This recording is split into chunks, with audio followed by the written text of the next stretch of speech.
Hey there everyone, this is Parker from TeamShockWaves, and I'm here with Thomas. You guys know him as the Zing player from the last couple of duels of Zing matchup you've seen on the channel.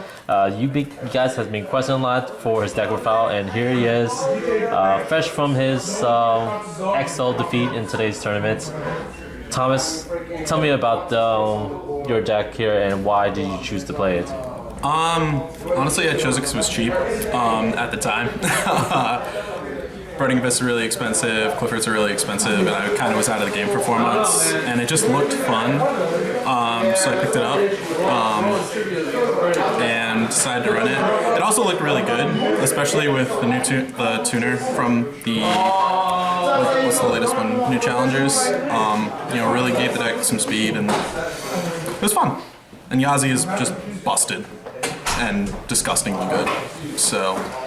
Yeah, surprisingly, you actually made it to the finals with this deck against Ryan's Frog deck, which was weird. The first tournament of the format, and we have 2 mid-tier decks made it to the finals of the tournament with all the Shaddolls, the Cliffords, and the Burning Abyss going on. Was that very difficult for you to play with those decks? Not so much. Yazi is a hard counter pretty much to Burning Abyss. If you get him out, they pretty much have no outs to them, excepting Creature Swap maybe, but you can adjust based on the game because you make him immune to different things depending on the game. Against Clifford, again, Yazi is kind of an out. Also, too, with Baxia, you're putting everything back in the deck. And if you can get those off, then, you know, Cliffords can't necessarily come back from that.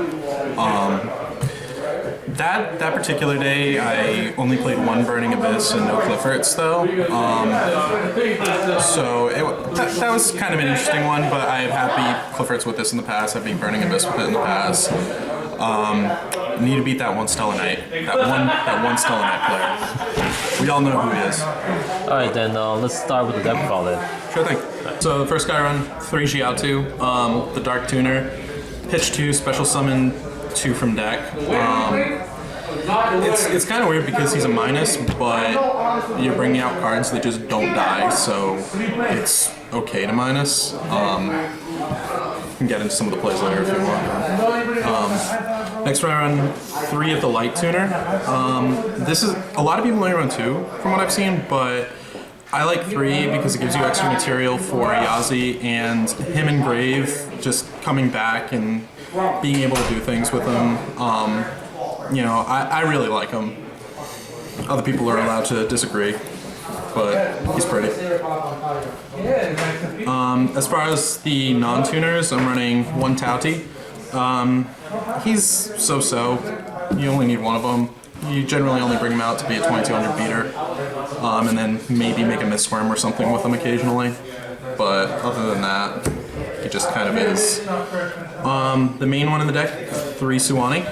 1900 beater. When you sync with them, the monster gains 500. Per Suwani, actually, I believe. Yeah, so theoretically you can just boost a monster up to ungodly levels, but really you're only going to sync with 1. And he's a 1900. Good. 3 Beyond. Again, similar to Suwani. Can't be destroyed by battle when you sync with them. Usually, against the Clifford matchup, I'll bring this out and make Yazi immune to battle. And since Yazi already can't be targeted, he's immune to battle. And then you can make him immune to traps with Bixie. They can't really get around him that easily. Speaking of which, I run 3 Bixie. Immune to traps, the big blue booty. This card is crazy because it makes, when you bring it out with Xiaotu, you got 4 on the field already, so then you can just cater to whatever you want to bring out. If you want to bring out a Mistworm, or if you want to bring out a, you know, even as low as a Black Rose, you can. It's a good card. I run 1 Paolo, Pulau. I can't pronounce their names all that well, please forgive me. When he's sync with, he makes them immune to spells, which I think he's actually becoming a little more relevant now because Burning Abyss are main decking enemy controllers and creature swaps, and so him and Tauti become a little more important. Tauti, I didn't mention when you sync with Tauti, the control of the monster can't switch, so that can really help in that matchup. And against Burning Abyss, because all of their trap cards already target, making a monster that can't be targeted immune to spells and is relatively big makes it almost an auto win in some circumstances, but not often, sometimes. The last monster I run is One Masked Chameleon. I hate this card, but it bails me out so often that every time I try and take it out, I put it back in because a lot of times I've top decked it. You can make, depending on what's in your grave, which is probably going to be a lot of Yang Zings, you can make anything between a 5 and really an 8 because Mistworm takes 2 and I only run 1 Mistworm, but it's actually good, but I only run 1 of because it would get cloggy with more. For the spells, I'm running the 1 Snatch Steal because it's Snatch Steal. I mean, it's good, and it'll bait out an MST sometimes, which is oddly important in circumstances because of the trap Yang Zings run, so... But sometimes, you just take, you synchro with it, you take, you attack for game, you take, you just do things. It's Snatch Steal. I love this card. Loved it since it came out. The 1 Soul Charge, because this deck has a lot of monsters in the grave, and so you can Soul Charge into a synchro play, and surprisingly, you can actually Soul Charge into less. Like, you can put Soul Charge into 3 or 4, and then put 2 massive synchros on the field if you get the right combination of cards to do it, especially with Baxia and Grave, because he's bringing back and he just brings out more. This one's a little weird, but I run 2 Duality. A lot of people don't put it in this deck. I think actually in that duel with Bergoli, he commented he wouldn't run it, but I like it because the deck becomes a little more control-based rather than really aggressive, so you're not trying to synchro summon every turn. You're kind of bringing out, especially in like Burning Abyss, you're bringing out a Yazi, you're sitting on it, and you're trying to get to the cards that you need to get to, and this really helps. 2 Chalice. It's Chalice. It's kind of awkward in this deck, but at the same time, it's also good because negating effects is always a good thing, especially in a situation where there's very few things that can get over some of your cards. This really helps like preventing that a little more. Plus, if they attack into a Yazi and you've got this set, they can't target, but you can, so you can just boost him up to 400, and he maintains a lot of all of his other effects except the targeting at that point, but it's damage steps, so have fun. I'm running double Dark Hole. This will be a secret soon. I'm not much into rarity, but I need them to match. This card is busted in this deck because, like I said, with the minus plays you can do with it that put out a Yazi on the field, that basically if you open up with a Yang Zing and this card, you've got any Yang Zing in your deck. Not to mention it's almost never a minus for you because you're going to be popping all of your stuff. They're going to get their effects. If you have creations, they're going to get their effects. If you have Chi-Wens, they're going to get their effects. So you can go from 1 to 5 cards off of this 1 card. So in this deck, it makes incredibly good sense to run 2. 3 if it ever goes up, because as we know, Dark Hole is a bad card or something. I don't know. 3 MST. It's MST. Oh, damn! One of them is first in, and the other 2 aren't. That's a problem. I'm gonna have to fix that. But anyway, it's MST. You need to hit Floodgate cards, Soul Drains, Macros, Dimension Fissures, Vanities. Occasionally you need to hit a Skill Drain with it, but Skill Drain doesn't do too much to this deck, so you can save it. Also against the Clifford matchup, I mean it's kind of needed right now. The last spell I run is 3 path. A lot of people only run 2. I run 3, and I never seem to be able to draw it, which is weird, but you know, it's path. I mean, it's incredible. It recycles all your Yang Zings, and you draw. You can pitch it with Jiao. It's almost never a dead card unless by some coincidence, because obviously I'm complaining. You know, next time I play, I'm gonna draw 3 in an opening hand, and we're gonna all sit back and laugh. But no, it's just I think 3 is a good number. I've never had a cloggy experience with it, but I guess other people have.